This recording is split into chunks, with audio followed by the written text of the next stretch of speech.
The following is an editorial opinion and does not necessarily reflect the views of Jewish TV channel and its staff. Welcome to a Jewish TV channel exclusive. What Others Won't Say, with Thane Rosenbaum.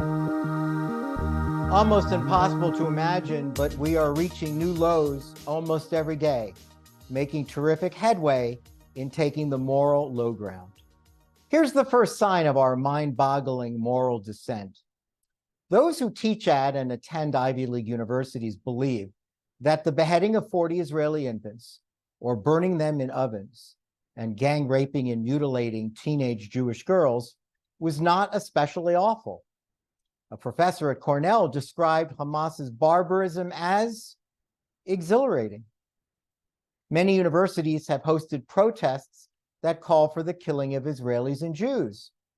The First Amendment doesn't permit threatening speech, and yet on a college campus, apparently it does.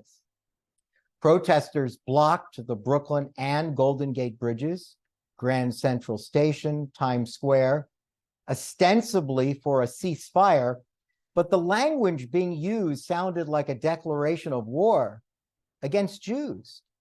Hold on for dear life. Moral judgment is at a free fall. It goes way beyond Israel. It's rabid anti-Americanism too. Those who excused Black Lives Matter mayhem and violence are the very same people who believe that Israel is a colonialist state, and the same people who believe that America is a racist nation. Just the other day, a letter from Osama bin Laden, written a year after 9/11, went viral. The letter justified the murder of 3,000 Americans. The letter is obscene, yet it was shared and applauded on TikTok, justifying terrorism against the United States and Israel. Al-Qaeda and Hamas did the right thing on 9/11 and 10/7. The United States and Israel, two pluralistic democracies, are the worst nations on earth. Their civilians should be slaughtered. Remember Barack Obama's pastor, Reverend Jeremiah Wright? He preached that 9/11 was America's chickens coming home to roost. He was morally banished.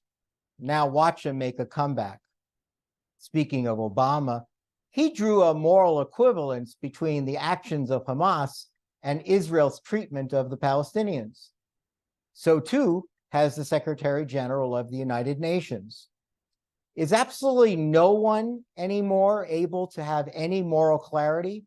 Or is it simply just too fashionable to hate anything that is white and excuse everything that is brown, whether it involves the torching of American police cars or Jewish babies?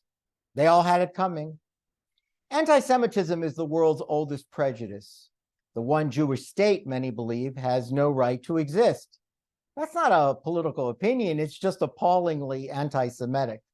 It makes sense that the one country that shouldn't exist isn't allowed to defend itself if attacked. The audacity of these Jews.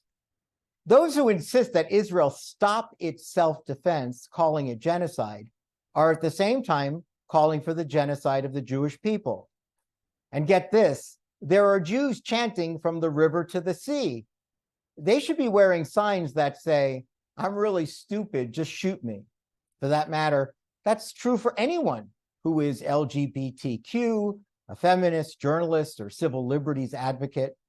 Try convincing an Islamist how gender-neutral pronouns work, or ask a member of the Muslim Brotherhood whether he feels brotherly towards a homosexual.